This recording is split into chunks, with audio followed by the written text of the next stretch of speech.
colleagues. Lynn, Hi, Prof.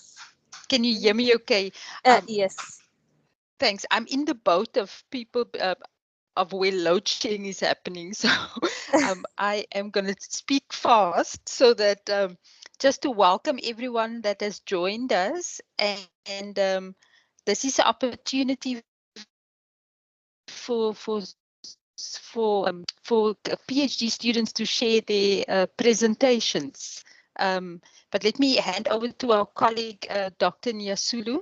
Juliet, over to you. Okay, thanks so much, Prof. Yang. So once again, welcome colleagues to our today's PhD seminar.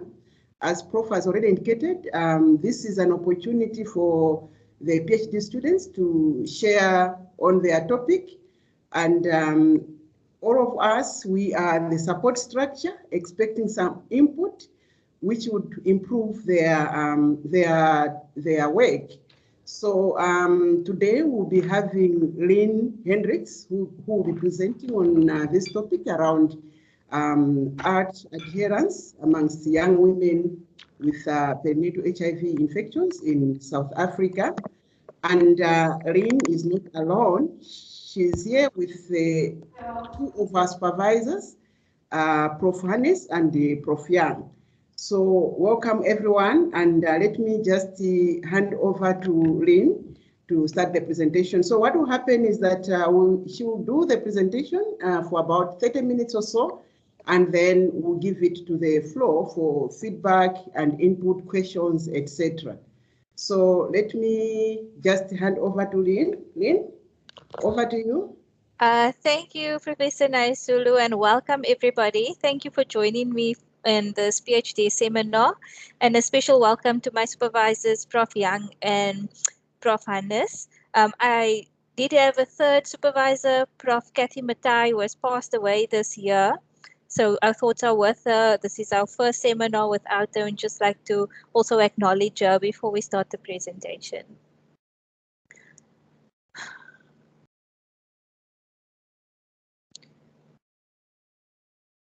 My name is Lynn, and I'm a PhD candidate in public health at Stellenbosch University, where I work at the Center for Evidence-Based Healthcare in the Department of Global Health.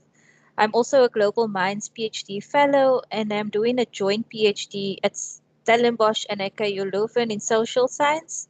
At KU Leuven, I'm part of a research group called Something, which stands for Social, Methodological, and Theoretical Innovation. The group is transdisciplinary in nature and actively pushes towards the development of methods and models for positive change in society. This is my beautiful supervision team. And this study responded to the call by the Global Minds Office at KU Leuven, which offers scholarships to proposals that deal with development-relevant research topics linked to the SDGs. This study responds to 5 out of the 17 SDGs. Today, I would like to present the rationale for my study, the aims of my study, my research plan, the values that I hold in my PhD, then explore the disciplinary conceptualization to adherence, explore with you some experimentation that we are working on with a new arts-based QES approach, and then the lessons learned thus far is how I will conclude the presentation, followed by the next steps of the project. So the rationale for this study is actually threefold. Firstly, it is evidence-based, with HIV being one of the most funded and studied diseases in the world, with both patients, medical practitioners, and the public invested and participating in the production of knowledge and narrative around HIV. The number of adolescents living with HIV is increasing at an alarming rate in South Africa, when the rates of infection are decreasing for all other age cohorts. HIV represents the greatest global health challenge in history, with 78 million people being infected with the virus. 27 sub-Saharan African countries account for approximately 70% of all HIV infections. I've also chosen this study and this topic interest out of experiential reasons. I myself live with a chronic disease, taking daily medication, and there is stigma associated with this chronic disease. How we view HIV now as a chronic disorder and not a fatal one really resonated with me. And I saw the similarities when I was doing the HIV review work. And thirdly, for an emotive reason, that I really do want to work in the communities that I come from, and I want to give back to my communities through the work that I do. Can I just ask that whoever has their mic on to please switch it off or put it on to mute, because there's some feedback sounds coming through. Thank you very much. So in the evidence, we identified a gap for adolescents living with perinatally acquired HIV. There were two relevant reviews that we conducted in this area where we identified the gap. The first one being a systematic review of qualitative studies where we looked at therapy adherence for the general HIV population. What we identified in this conceptual model that we developed was that there are tipping points that people move through and factors, external and internal, plus their motivation that determines their level of adherence to their medication. And these can include self-efficacy, the acceptance, relationships with family, the socioeconomic status, information that they receive, the engagements with the health system.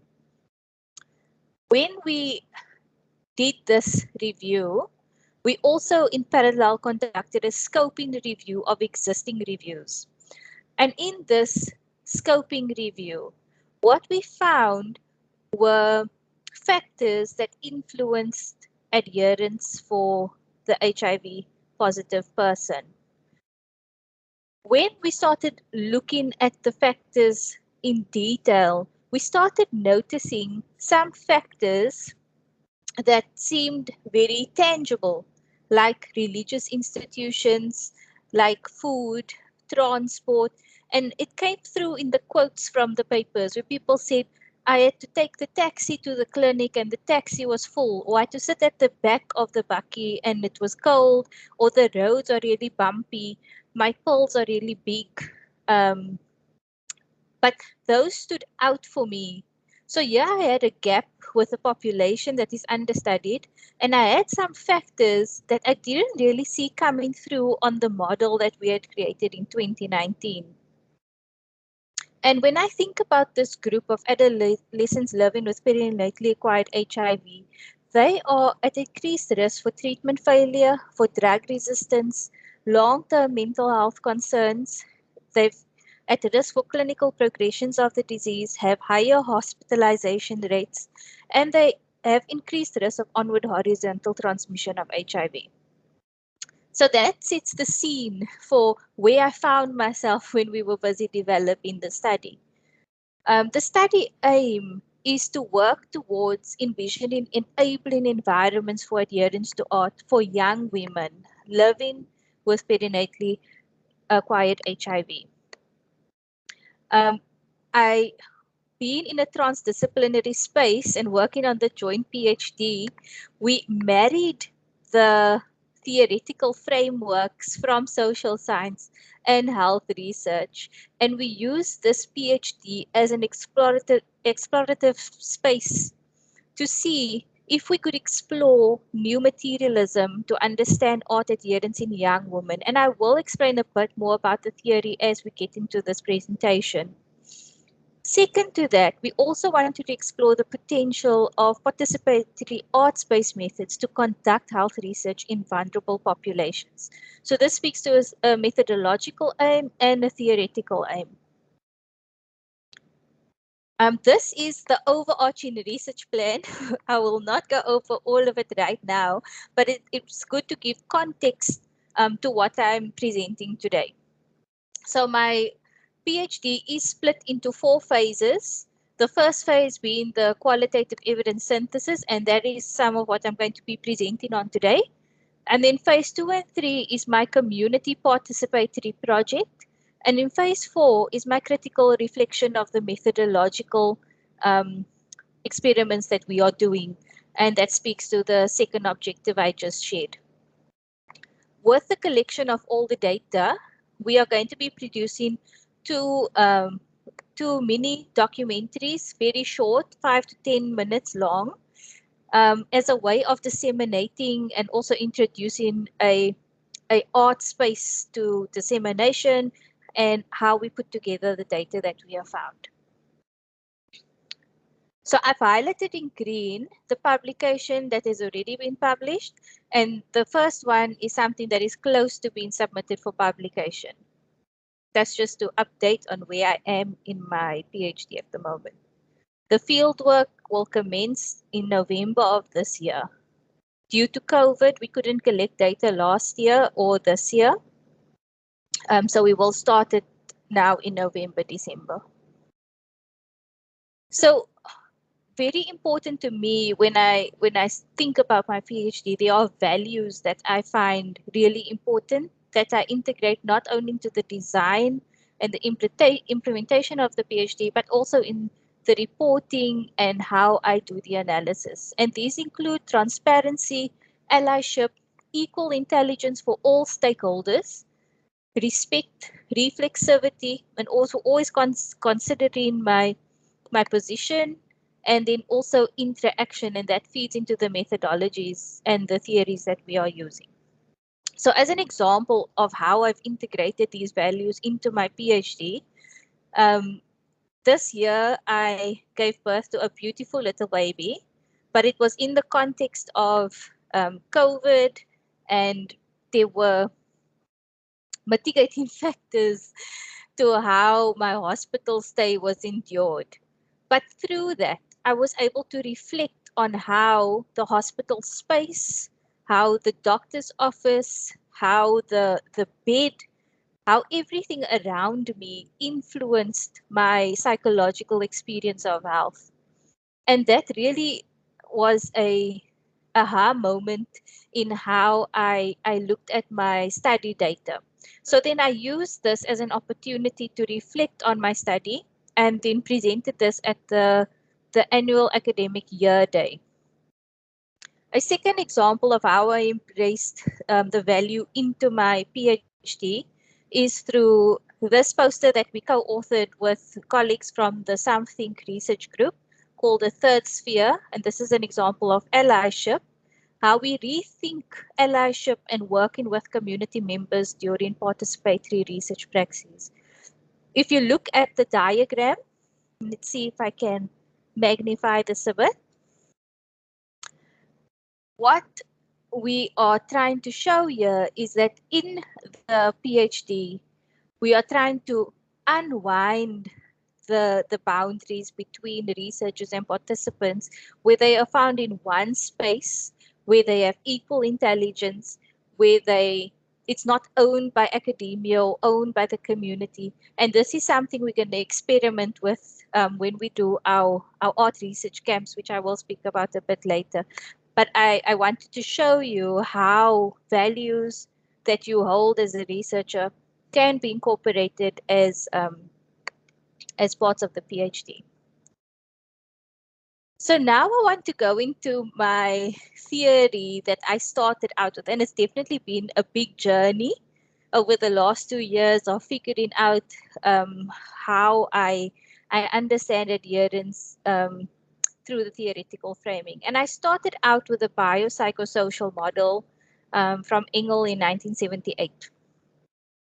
I found that this model was easy for me to apply to understanding and putting things into categories. And this is where I started in the beginning, putting things into categories, and it was easy to see and group, that people have physical health factors, genetic vulnerabilities, or they've got family relationships and circumstance. And all of these influence their decision whether or not they take their medication, whether or not they attend the clinic. And if I take where my thinking was then and doing more reading, I started and also with the involvement of the reviews that I was in on with colleagues, and we came up with all these other factors, I realized that the biopsychosocial model wasn't enough. There was a great paper in 2017 by Lehman who tried to look at the biopsychosocial model and introduce the concept of time and context, saying that over time, people's decisions change because their knowledge changes, their context changes, their relationship changes. And that's something that the previous model didn't take into account. And I was quite inspired by that. And through discussion with my supervisors, we started deliberating about the theory of new materialism and how that would look if we applied it to adherence to art. So then we started proposing shifting this materialism model into the biopsychosocial model. And this is how my mind looked at it in the beginning, that everything kind of just moved together. We abandoned those three circles and everything kind of collided to make a decision. And it was still a bit fuzzy. I couldn't really understand how they worked. And then I started seeing materiality and new materialism being a quality, and when things are composed of matter, things have agency. And I started thinking around this. And if I take, for example, this little pill over here, and this is where my own experience came and made sense for me, was that when I look at those pills I have to take in the morning, something in me is affected by that tablet. Just like I have to pick up the tablet, I affect it in exchange. The side effects that you experience on your body, those affect you. The way people act around you and their bodies in your space affects you. The circumstances that you live in affect you. What you see when you wake up in the morning affects you. Seeing the blood being drawn, seeing your biological samples, those all affect you. And that is what new materialism is trying to get across, is this concept of interaction, of space, place, things, and health is where we are going to place that in this project. There are a few principles with new materialism that I would like to go over, not in detail. I want to just give you a brief synopsis. Is that materialism is made out of an assemblage of things, meaning everything comes together. They are not linear. It's not like a model that we are used to in health.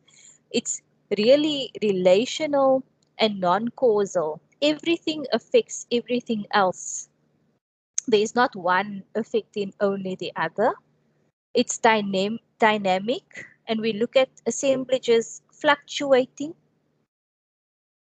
meaning it can change over time. When you throw a stone into a pond and then another one, it has an open end. It never fully stops, but it interferes with the ripples of the patterns. So as the pattern is happening in the lake, you throw another stone, another pattern emerges.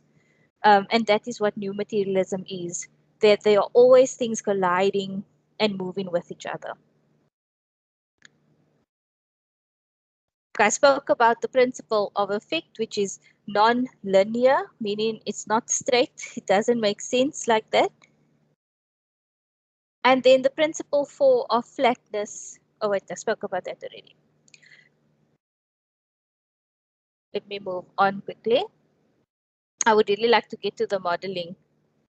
So this is how I made sense of it with that brief understanding of how the material would then affect the biopsychosocial. And I kind of put them all together in an atom-like form where they all crossed paths with one another. And the material was a separate entity, as you can see here. After working on the model a bit more, we realized that it needed more explanation. it wasn't enough to just say material, and we started fleshing out what we meant in each of the categories. So the biology, and based on the biopsychosocial model, that is how we were informed, and then also by the Lehman model, we completed what was covered in each of the areas. Later, during our analyses, we found that it was impossible for us to put the material as a separate entity, and we started moving matter into the middle of things. So then everything started crossing over matter as the central tenant. But still, we really didn't feel like this was where we needed to be. And this model is still in experimentation. We are still evolving as we go. We then decided on a model that could move, because it really wasn't something that, like I explained before, that is stagnant, that just stays. Materialism in treatment adherence is something that is constantly evolving. The agency of things constantly evolve, and your own agency also evolves.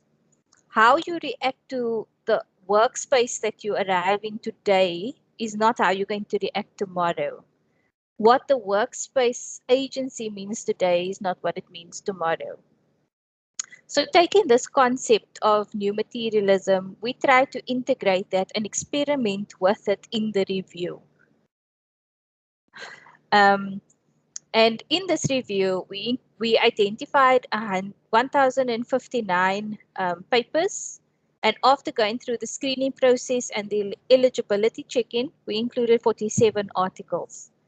We focused specifically on adolescents living with perinatal infections of HIV between the ages of 10 to 25, and the search was conducted up to January 2020. We only included qualitative studies from low to middle income countries, and all the screening and data extraction was done in duplicate and independently. So I'm not going to go through the details. I really want to focus on the synthesis in the time that we have together. So what we did was we took the biopsychosocial model and we created a framework. And as you can see here in the social framework, I split them into 2 columns, well, 3 with the health system.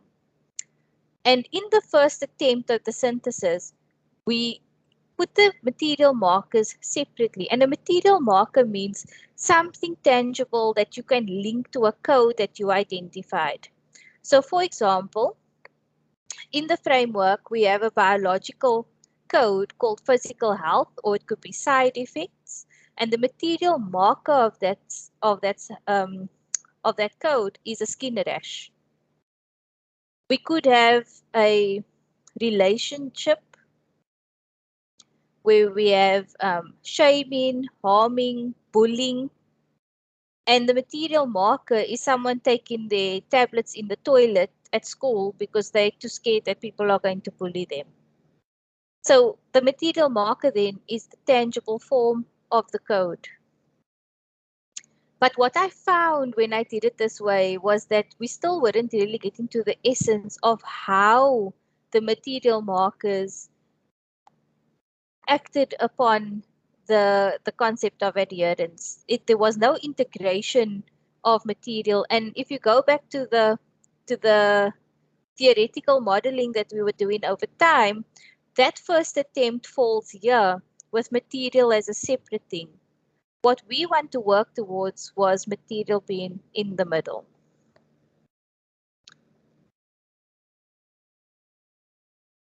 So here is the second attempt. And what we did in this attempt was then, instead of having the material markers as a separate category, we integrated it within the framework categories. So you can see I've placed the material markers into the categories. However, the material elements were still separated on their own sphere, and we realized that the material is not a separate dimension, but something that can cut across dimensions and had to be analyzed that way. The quote was categorized into predefined dimensions, and the material elements were extracted within those dimensions. This is what happened when we approached the data deductively. And so we had to look for another approach. So through experimentation, what we ended up doing was storyboarding as a method of synthesis, to try and mitigate the problems we were having in the previous examples of not getting into how all of these factors work together and interact like we had explained in the beginning. So in the storyboarding approach, how we did it was that once we had read all the studies, we extracted the quotes, and you can do this inductively or deductively. From the quotes, we derived themes, and from the themes, we identified the material markers relevant to those themes, like I explained in the slide before. From the full data set, we then created what I call images of meaning. And I'm going to show you what these are shortly. From the images of meaning, we then synthesized these images onto a storyboard and then provided a narrative interpretation of the storyboard. So I'm going to play the story that is going to show the individual images of meaning and how they come together with the narrative.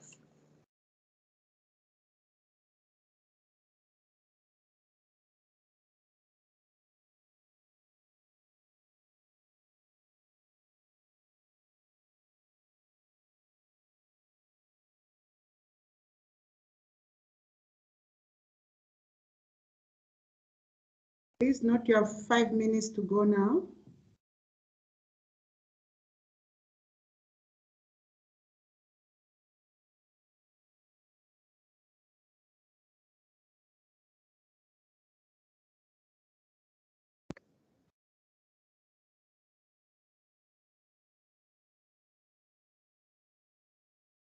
Hi, Lynn. I think the presentation is not playing on our end. We don't see anything.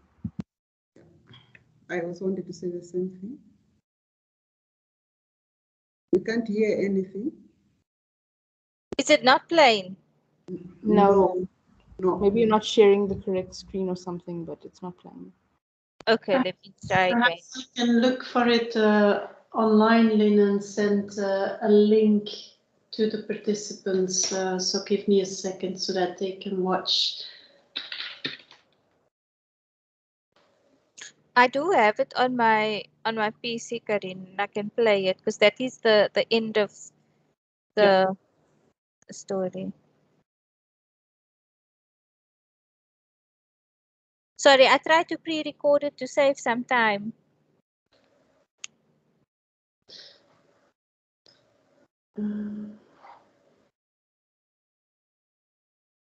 Okay, here it is. Let me stop sharing.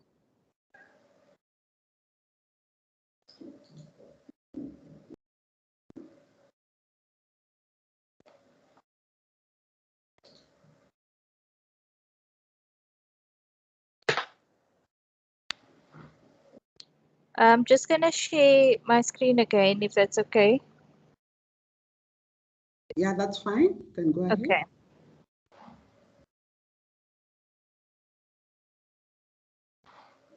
Please let me know if you can hear it.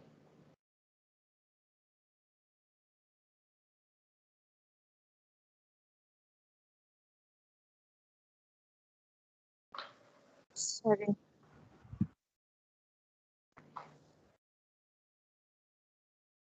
Can you see any other video? We can see it. I don't hear anything yet, though. Okay, it's fine. I'm going to just go through the picture itself. Sorry, the narration is not working. But Lynn, I've posted the YouTube link in the chat box, so you can also watch it on their own computer. So that could also be a way forward. Hopefully that one works. Okay, thank you. Let me share my PowerPoint then again, and I won't play the narration.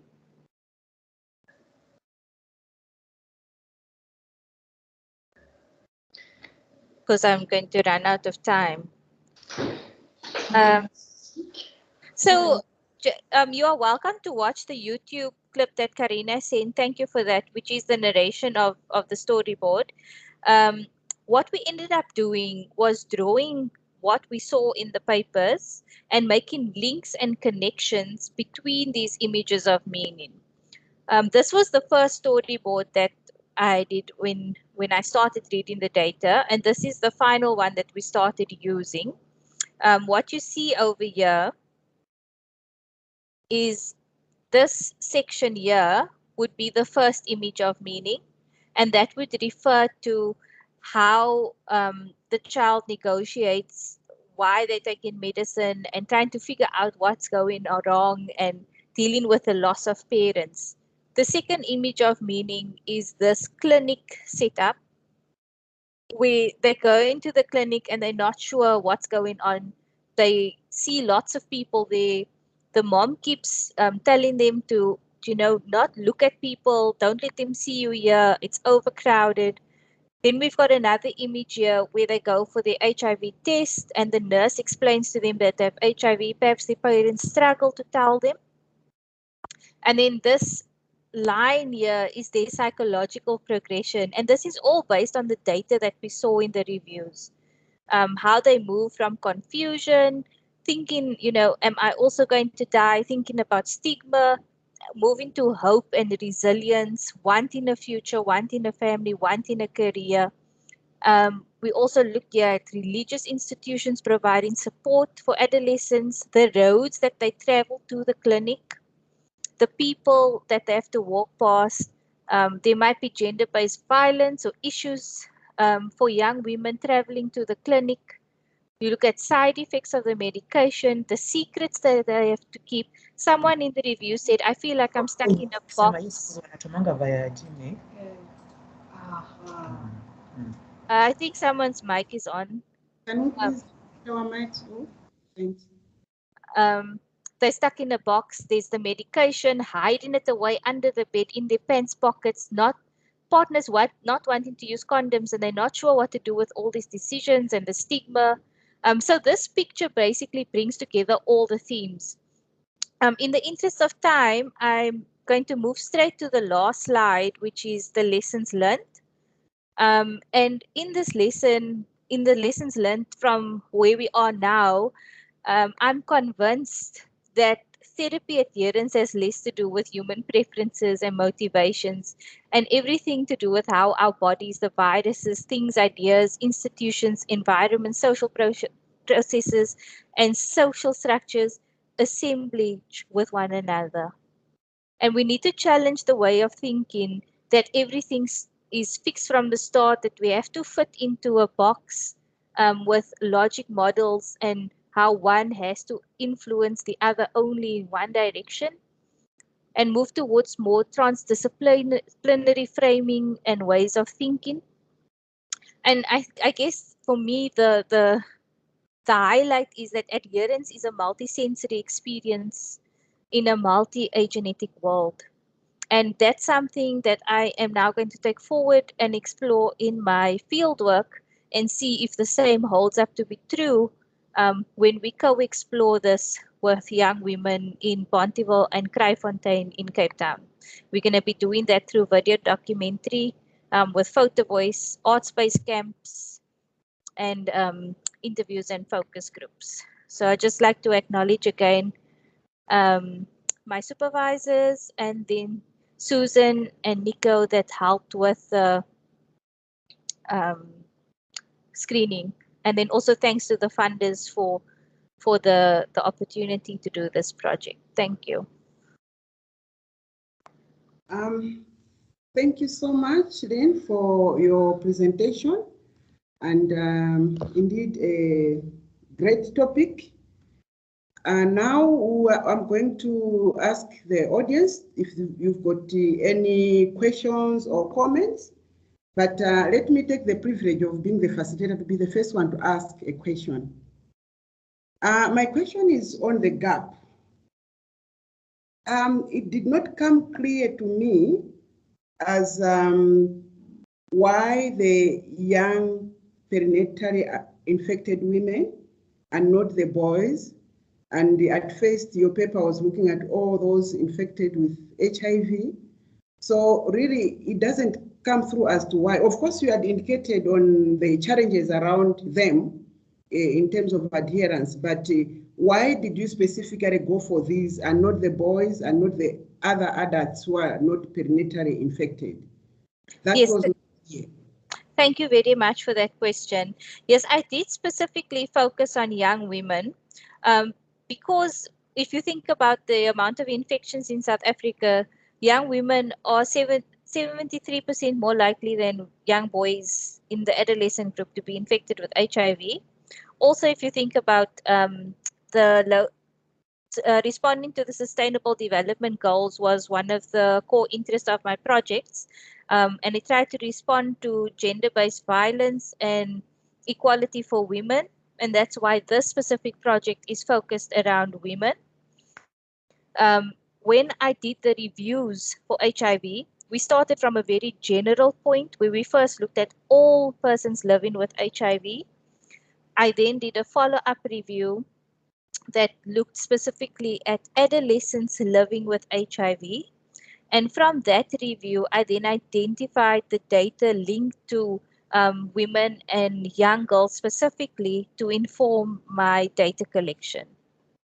So it was a very conscious choice to focus the study, and also partly due to the nature of the call for the funding. Okay, thanks so much. You just need to Pleasure. be clear in your rationale when you are Yes, talking about the thank gap. you very much. Come across clearly. Okay, thank you so much. Over to the audience. Any questions, comments?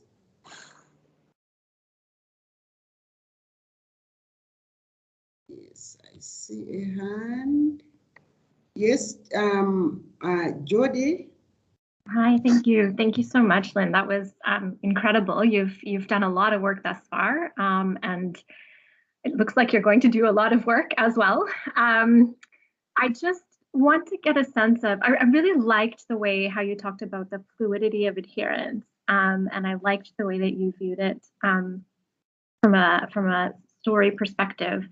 Looking at those spirals, and that adherence is sort of this ebb and flow of conscious choice and everything that's going on around us. I'm wondering, just because I can't see all of it, where does resilience fit in? Have you picked up on anything to that end, or are we talking about a space in a young woman's life where that sort of self-identity hasn't developed yet? What would you say with knowing what the information you have so far? Thanks so much, Jody. So I actually do have it on here. I have it here. I don't know if you can see where I'm pointing to on the slide. And what I did pick up in the data is that, some of the papers that I included, the authors did say that they identified a theme for resilience, for hope, and that there were different attitudes towards finding out for the specific group. That some would say, I feel suicidal. Some said, I feel like I want to just jump in the river. And then there were other participants who said that no matter what happens, I do want to have a family. I do want things to be better, or I'm going to treat this differently to how my parents did. There are instances where some of the work that we looked at in the reviews, when they had positive experiences in the healthcare system, they were more likely to move from, a depressive mental health state to a more resilient mental health state. And that definitely does come out in the papers. If they have support systems, if they've got positive family relationships, they have positive experiences at the healthcare center, and also if the medication starts to work, then they take it more regularly. But if you think of this group who is more likely to have treatment failure because they take in, dosages from the time they are young already, it can go either way. But yes, it is there, and I think there's still more for us to look for in the data. And I'm interested to see what the actual experiences of the young women, or what we're going to find there when we do the field work, because this is all based on review data now. Thank you. Thank you. I'm looking forward to hearing more about this as you go. Great job. Thank you. Okay, thanks. Any other questions, comments?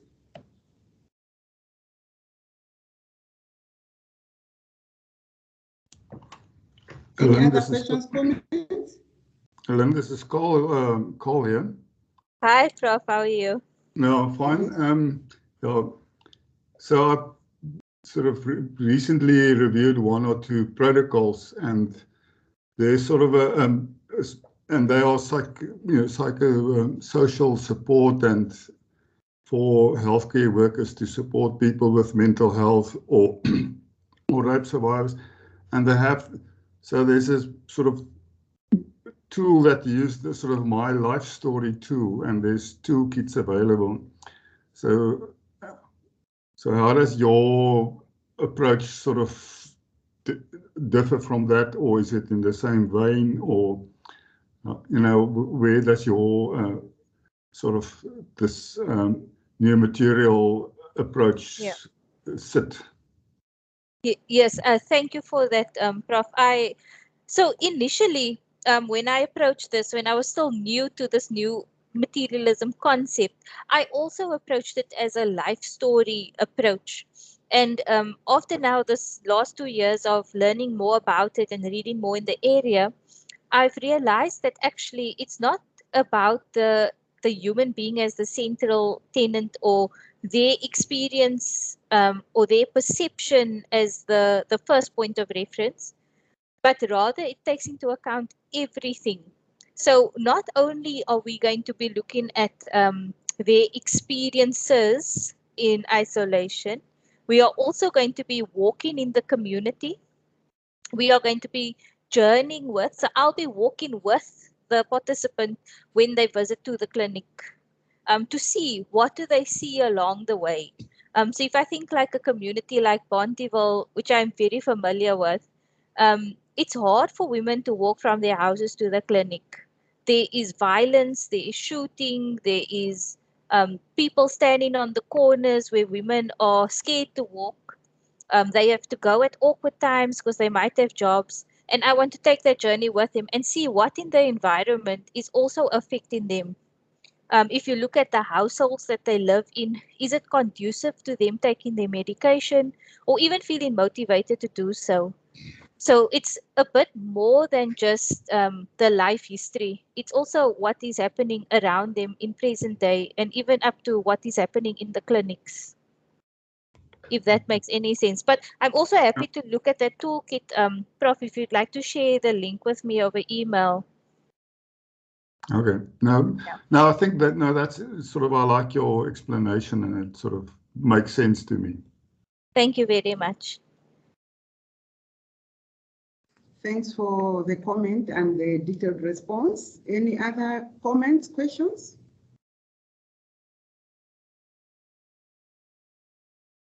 Any other comments? Yes. Mine is just a comment. I really like the passion, your values, and your personal connection to your research project. I really like that one. Yeah. Thank you very much. It is something I enjoy doing it because it's part and parcel of it. Okay, I see another hand here. Mpofu. Thank you, Prof. Good afternoon. Thank you, Prof. And good afternoon to everyone. Lynn, thank you very much for such a very, very exciting sharing. I think I enjoyed quite a lot of your work. Just maybe your thoughts on the fact that we have patients in South Africa that are dealing with HIV from a core or a multimorbidity angle. So they have more than HIV that they are dealing with in their plate of chronic conditions. In your journey with this work, do you have maybe thoughts around whether these groups have different experiences. So would you say the treatment experience or the adherence experience of those that are just dealing with HIV is the same, or you feel it's different, and how with those that have multi-morbid conditions? Thank you so much. Thank you so much, Nkosi, for that question, and definitely something we have to consider. I don't think that even, even if you put all adolescents with perinatally infection, all women, all between the ages of 15 and 24 are going to have the same experience. I think all of their journeys are going to be unique, and even the meaning that they give to things around them is going to be different. So if we consider someone with a multimorbidity and their experience, of course, it's going to be different to someone who might have HIV as their only condition. But then again, I can't speak for them and what I will find. And that is definitely a question that I've jotted down for us to explore further in the field work, because we would like to hear from the women themselves and see what comes up. But just from what I've seen before, I do believe that each individual experience things differently. So thank you for your question. Thanks. Any other questions or comments?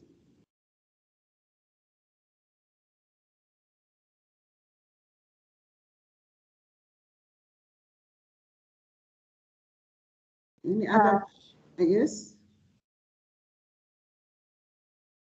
Yes, go ahead.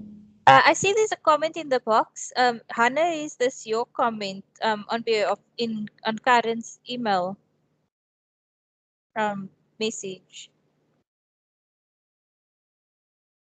It says, how does the material markers act upon the concept? So I'm not sure if that's in response to a previous message in the chat box, Doc. So I'm not sure. I think it's more comment than a question.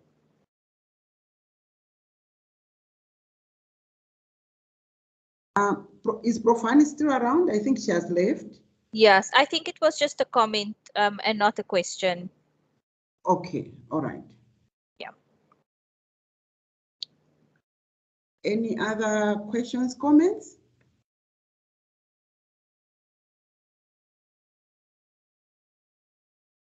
If I may, I'd just like to make a closing comment, seeing that there are no other questions, Doc, if you don't mind.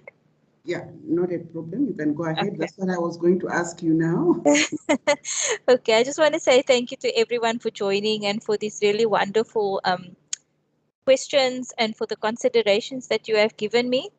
I've definitely noted them down. This is a highly experimental study, which is very strange, an experimental qualitative study. And we are very interested in what we are going to find. And like I said, the exciting thing about the study is the innovation in the transdisciplinary nature, but also trying to move theories across, from social sciences to health sciences. And hopefully this gives us a better understanding of how people make their healthcare decisions. So I'm looking forward to what is going to happen from here on out, and definitely keep you all updated as to the findings as they come in. So thank you again for all of your support and your questions. Yeah, thank you so much, Lynn, and thanks everyone for attending and for all the input and questions into Lynn's presentation. It does help to build the research, so greatly appreciated. Have a lovely week. Thanks. Thank you very much, Doc, for your facilitation. Thank you. Thanks, everyone. Bye-bye. Thank you. Bye-bye. Yeah.